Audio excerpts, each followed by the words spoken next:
Hello दोस्तों, तो आप सभी का स्वागत है हमारे यूट्यूब चैनल बड़ा कैरियर पर। तो आज हम लोग इनऑर्गेनिक में पढ़ेंगे इलेक्ट्रॉन एफिनिटी। पिछले लेक्चर में हम लोग आयोनाइजेशन एनर्जी और आयोनाइजेशन एंथैल्पी या पोटेंशियल के बारे में देखे थे। आज हम लोग जानेंगे इलेक्ट्रॉन एफिनिटी के बारे में। क्या है इलेक्ट्रॉन एफिनिटी? कहता है it is also known as electron gain enthalpy. इसका एक और नाम है इलेक्ट्रॉन गेन एंथैल्पी भी इसको कहते हैं। It is energy released when an extra electron added to isolated gaseous atom। मतलब क्या है? ये हम किसको कहेंगे इलेक्ट्रॉन एफिनिटी? मतलब किसी आइसोलेटेड गैसियस एटम में इलेक्ट्रॉन को ऐड कर रहे हैं और इस इलेक्ट्रॉन को ऐड करने पर जो एनर्जी बाहर निकलेगा उस एनर्जी को ही हम लोग क्या कहेंगे? Electron affinity. क्या कहेंगे उसको? Electron affinity. तो इलेक्ट्रॉन एफिनिटी क्या है तो लिख देंगे यहाँ, आइसोलेटेड गैसियस एटम में एक्स्ट्रा इलेक्ट्रॉन ऐड करने पर जो एनर्जी बाहर निकलती है बाहर निकलती है निकलती है उससे इलेक्ट्रॉन एफिनिटी कहते हैं।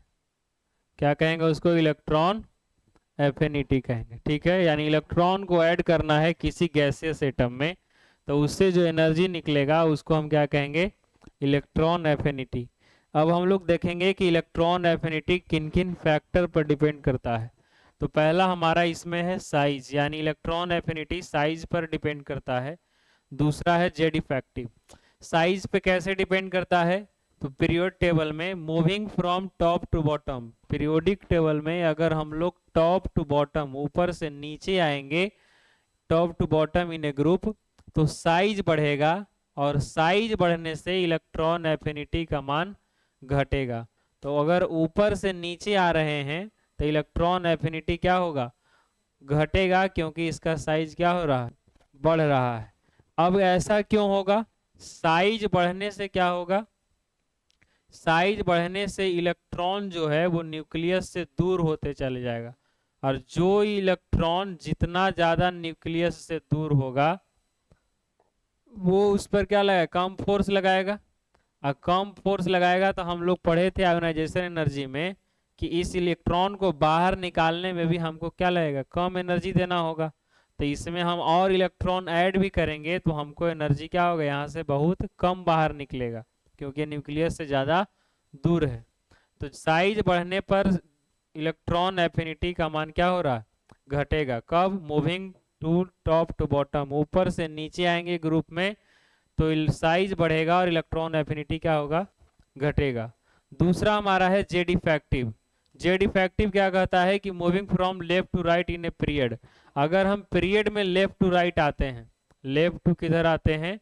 राइट आते हैं पीरियड में, तो हमारा जेड इफेक्टिव का मान बढ़ता है और जेड इफेक्टिव बढ़ेगा तो इलेक्ट्रॉन गेन एंथैल्पी या इलेक्ट्रॉन एफिनिटी भी क्या होगा? बढ़ेगा। तो ये हमारा दूसरा हो गया। अब हम लोग इसमें तीसरा देखेंगे स्टेबल इसी। अगर आपको स्टेबल इसी देखता है, फुलफिल दिख जाए, हाफ फिल दिख रहा है या नोबल गैस दिख जाए, तो इलेक्ट्रॉन एफिनिटी ये सब का क्या होता है? नेगेटिव होता है। मतलब एनर्जी एब्जॉर्ब, ये सब जनरली एनर्जी को क्या करता है? रिलीज नहीं करेगा, एब्जॉर्ब करेगा। एक्सेप्शन में देखेंगे फॉस्फोरस के। फॉस्फोरस जो होता है, phosphorus has negative value of ionization energy. Phosphorus का जो आयोनाइजेशन एनर्जी का मान होता है वो क्या होता है? नेगेटिव होता है और इसका मैग्नीट्यूड बहुत छोटा, वेरी लेस। अब इरेगुलरिटी की बात कर लेते हैं, अपवाद। तो पहला हमारा इसमें इरेगुलरिटी है कि आयोनाइजेशन एनर्जी 2p सीरीज का कम होगा 3p सीरीज से। यानी जो एलिमेंट 3p सीरीज का होगा उसका आयोनाइजेशन आयोनाइजेशन एनर्जी कह रहे हैं, नहीं, इलेक्ट्रॉन एफिनिटी। क्या? इलेक्ट्रॉन एफिनिटी ज्यादा होगा किससे? 2p सीरीज के एलिमेंट से। तो 3p सीरीज का जो एलिमेंट होगा, जैसे एल्युमिनियम है, सिलिकॉन है, फास्फोरस है, सल्फर है, क्लोरीन है, ये सब है कि नहीं है। तो ये 3p का है। और ऊपर में 2p, 2p electron, 2p series मतलब वैसा एलिमेंट जिसका अंतिम इलेक्ट्रॉन p में जा रहा हो, 2p में जाएगा। तो ये सब का अंतिम इलेक्ट्रॉन 2p में जाएगा, इसलिए 2p है। ये सब का अंतिम इलेक्ट्रॉन 3p में जाएगा, इसलिए 3p है। तो 3p का इलेक्ट्रॉन एंथैल्पी ज्यादा होगा 2p से, इसलिए एल्युमिनियम का ज्यादा है किससे, बोरॉन से। कार्बन, सिलिकॉन का ज्यादा है किससे, कार्बन से। फास्फोरस का ज्यादा है किससे, नाइट्रोजन से। सल्फर का ज्यादा है, ऑक्सीजन ज्यादा। इसमें क्लोरीन से ज्यादा है किसका, मतलब क्लोरीन ज्यादा है किसका, फ्लोरीन से। अब इसमें कहता है कि maximum EA value, maximum electron affinity in periodic table, सबसे ज्यादा इलेक्ट्रॉन एफिनिटी किसी का होता है तो किसका होगा, किसका होगा, क्लोरीन का होगा, क्लोरीन का। और सेकंड मैक्सिमम मतलब दूसरे नंबर पर वो एलिमेंट कौन है जिसका इलेक्ट्रॉन एफिनिटी सबसे ज्यादा है, तब वो हमारा कौन होगा, कौन होगा, फ्लोरीन। और सबसे ज्यादा कौन होगा, क्लोरीन होगा। तो ये हमारा इरेगुलरिटी हो गया कुछ। इसमें फ्लोरीन का क्यों हो रहा है, कहता है fluorine has second maximum ionization nothing electron affinity due to a small size, इसका साइज क्या है, छोटा है। Compact 2p orbital, greater electronic repulsion is fused by incoming electron, इसलिए एनर्जी इसका क्या होगा, रिलीज हो जाएगा। अब इसमें हम लोग एक और ऑर्डर देख लेते हैं, ऑर्डर ऑफ हाइलोजन, हाइलोजन का देख लेते हैं, यानी फ्लोरीन, क्लोरीन, ब्रोमीन में आयोनाइजेशन, आयोनाइजेशन बार बार आ रहा है। इलेक्ट्रॉन एंथैल्पी क्या है, इलेक्ट्रॉन एफिनिटी क्या है, इलेक्ट्रॉन एफिनिटी का ऑर्डर देखेंगे तो सबसे ज्यादा इसमें किसका हो गया, क्लोरीन, फ्लोरीन, और उसके बाद ब्रोमीन, और सबसे कम किसका हो गया, आयोडीन। ग्रुप नंबर 16 का देखेंगे तो क्या होगा, सल्फर होगा, सेलेनियम होगा, और क्या होगा, टेलुरियम होगा, और ये क्या था, पोलोनियम, और ये हमारा हो गया ऑक्सीजन। तो ये इस तरीके से हम लोग देख लिए कुछ ऑर्डर। अब हम लोग थोड़ा बात करते हैं एक और एक्सेप्शन के बारे में, अल्कली मेटल। कहता है alkali metals have negative value of electron gain enthalpy, यानी अल्कली मेटल है उसके लिए इलेक्ट्रॉन गेन एंथैल्पी या इलेक्ट्रॉन एफिनिटी का मान नेगेटिव होगा।